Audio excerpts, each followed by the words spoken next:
capture of Vuhledar gives Russian forces strategic edge. The capture of Vuhledar provides Russian forces with a strategic advantage, according to Bloomberg.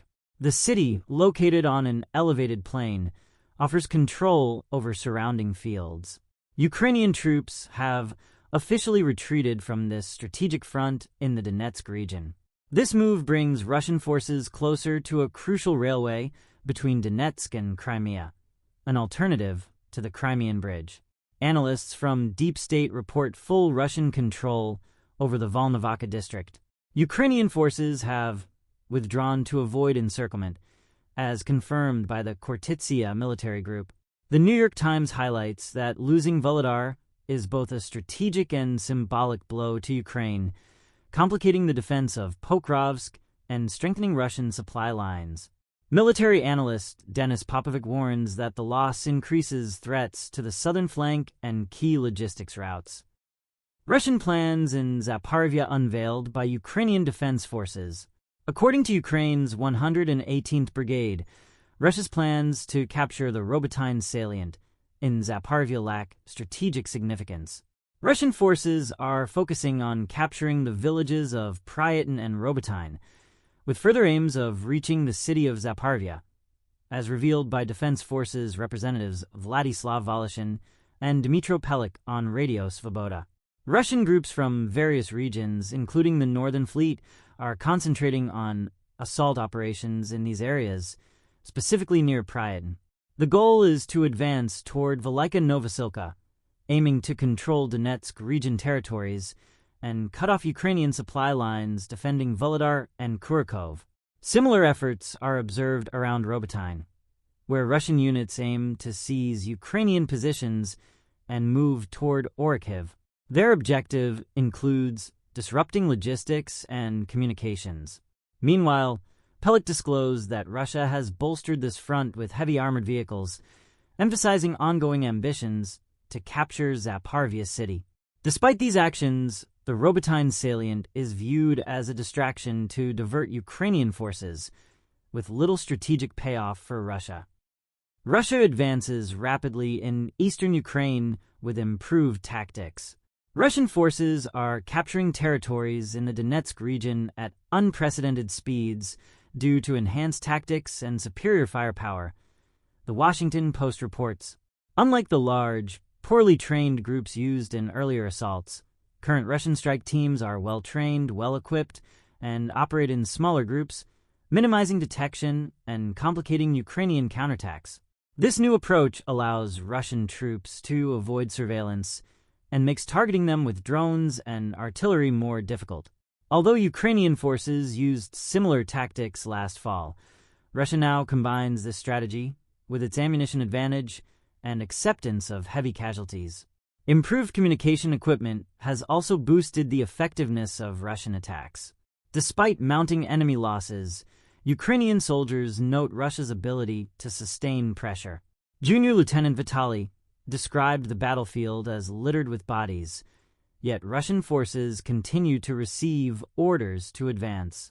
Analyst Pasi Pryiutne points out that Russia captured approximately 318 square miles in southern Donetsk in August and September, with significant gains between Bakhmut and Vuhledar. According to Rob Lee from the Foreign Policy Research Institute, the key factor in this conflict could be the loss of troops rather than territory, with victory likely determined by which side can endure longer. Today marks a pivotal moment in the ongoing conflict as the deadline set by President Vladimir Putin comes to pass. In August, he issued a directive for Russian forces to reclaim the Ukrainian-held territories in the Kursk region by October 1st. Now, as we stand on this significant day, the situation on the ground tells a story of steadfast resistance.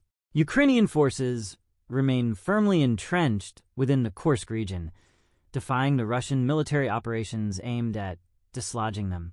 Over the past months, the Ukrainian presence has not only persisted but fortified its positions, showcasing a remarkable resilience against repeated offensives. Despite intense pressure from Russian troops, attempts to reclaim the territories have met with staunch defense. Ukrainian forces have utilized strategic positions, leveraging local terrain to their advantage, while maintaining a robust supply line to support their operations. The wider war involving Hamas, Hezbollah, and now Iran has escalated to a full-blown conflict, attracting global attention. Key questions remain.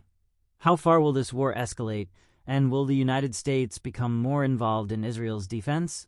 Nearly a year has passed since the shocking massacre in Israel, and President Biden has consistently warned against the conflict's expansion to include Hezbollah and Iran. Israel's assassination of Hezbollah's leader Hassan Nasrallah and its ground operations in Lebanon have intensified tensions, prompting Iran to retaliate with missile strikes. This marks a critical juncture in the region, comparable to the Arab-Israeli War of 1967. The Biden administration faces the challenge of managing escalation while supporting Israel's right to defend itself, advising caution against striking Iran's nuclear sites to prevent further chaos. From Israel's viewpoint, articulated by Michael Oren, this is a survival war necessitating decisive action. Military maneuvers span Gaza, Lebanon, and Iran, highlighting the dire situation. President Biden faces criticism from both political sides, with the right claiming his caution as a weakness and the left denouncing missed leverage and humanitarian costs. The White House's strategy is closely tied to Prime Minister Netanyahu's imminent decisions, with potential actions ranging from targeting Iran's military to nuclear assets, especially as U.S. elections loom. The stakes in this geopolitical conflict are high, with risks of Iran pursuing nuclear weapons or Lebanon facing further destabilization. Yet opportunities may arise to counter Iran's influence and reshape regional dynamics.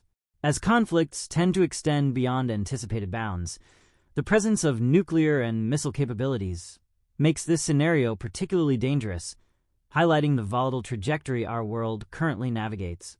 Observers like Jonathan Panikoff remind us of the conflict's complexity, presenting both threats and unforeseen opportunities as the narrative continues to unfold.